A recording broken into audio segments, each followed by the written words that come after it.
Hi y'all, welcome back to the Book Stamp. It's Kate, and today we're going to be talking about my favorite fall reads and my autumn TBR. Wow, do I look like a spooky witch? Really washed out? It's one look I can consistently pull off. I'm a pale bitch. We're going to start with the books that I'm recommending that you should read this autumn, starting with The Cemetery Boys.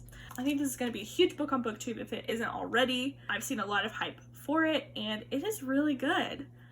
It is about a trans main character named Yadriel and his sort of coming of age in his community, dealing with a lot of conservative beliefs about if as a trans man he can really participate in his community in the way that he really wants to, and him sort of deciding that he's going to no matter what. He's a sweet anxiety boy, and I love him, and he has his ghost boyfriend Julian, who stresses me out truly, but they are so cute. The story is really engaging. The end was really good. I really loved it, and I will be having a more formal review about the whole book on my BookTube channel coming pretty soon. As soon as I do, there will be a link right there for you to click. So definitely recommend this for some spooky but not super dark fun times. So if you're just turned off by me saying spooky but not super dark, here's my recommendation for you. Wise Blood by Flannery O'Connor. You probably know Flannery O'Connor from her short stories, which she is very famous for. This is sort of one of the novels that she's really well known for. This book is dark and scary and weird, and it's one of the weirdest books I've ever read, but it really made me think, and it had a lot of, as all of her work does, it does have a lot of religious themes in it and anti-religious themes in it at the same time, but it's one of the weirdest books I've ever read, and I want more people to read it so that I can talk to y'all about it. So please read this book if you really want something to get you in the mood, feeling really spooky and weird. On the theme of weird, we have The Metamorphosis by Franz Kafka, which is the book where the boy turns into a bug. And that's pretty much the whole plot, everything you need to know going in. It's a weird book, it's a classic, and I think it's pretty short, so if you are looking for something a little bit shorter, this is definitely a good pick. You probably can find a free version online. You can probably find a free version for Flannery O'Connor too, because I think they might have entered the public domain at this point. But it's a classic, it's really interesting. I really loved reading it. I read it in high school, and it was one of the ones that really stuck with me, a lot of the themes. So definitely a weird read. Then we have my all-time favorite book, Frankenstein by Mary Shelley. I think at this point everyone in the entire world almost knows something about Frankenstein. It might not be the actual plot of the book, but basically the book deals with Frankenstein, the scientist. He builds his monster and sort of hijinks ensue.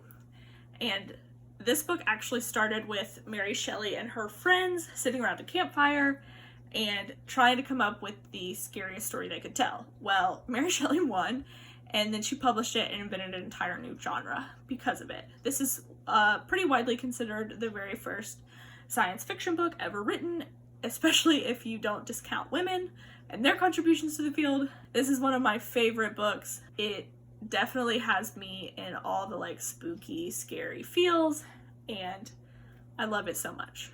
Everyone should read this book. And last we have October Sky, which, I mean, look at the cover, the title, you're already getting the fall vibes. You might also know this book from its alternate title, Rocket Boys, or the movie that I think I watched in middle school 8 times. So this is the book version of that, and it is just as good, if not better, than the movie. It's one of my favorite science stories. I love Homer Hickman. It's set in the Appalachian Mountains, and it's him sort of rebelling against the preconceived notions of his economic status to really study rockets and all of the hijinks that ensue when him and his friends decide to do that. It's a great story. I recommend everyone read it. I'm probably going to watch the movie pretty soon because it just warms my heart so much. Next, we have the books that I am planning to read this fall, so I definitely recommend them because I'm going to read them, so you should read them too, and then we can talk about it. The first of those is Fangs by Sarah Anderson. I recently got this. I think it just came out. It is basically a vampire witchy comic. It looks really great. It looks like the perfect, like, light some fall candles and sit in the bath and read. So I'm very excited to read this here pretty soon. Then I have Isabel Allende's House of the Spirits. I think this is the book that she's the most well known for, but I have not read. I just finished her newest book, The Long Petal of the Sea, and I loved it. It was really, really good. And this is another multi-generational family tale with some magical realism, and I am so excited to read it. It's also Latinx and Hispanic Heritage Month, sort of mid-September to mid-October. So I bumped this up in my TBR. I've been meaning to read it forever, and now I'm gonna finally do it. The next book in my TBR is also a classic I've been meaning to read forever, which is Wuthering Heights. It feels like the perfect, spooky, weird romance story that I want right now. Like, this actual mass market paperback cover is fairly spooky in of itself. It's 2 for 1 from Walmart. I don't know how old this book is, but I would say pre-2008. So it says it's complete and unabridged, but it also doesn't have like a Library of Congress page on it at all, or like a copyright. So we're gonna find out. Seems kind of like a spooky thing to get into. Well, that's all I have right now for my autumn recommendations and fall TBR. So please let me know in the comments if you've read any of these books and really loved them, or if you have like your perfect fall book that I should definitely read. So please let me know, and thanks for watching. Autumnal reads. That's weird.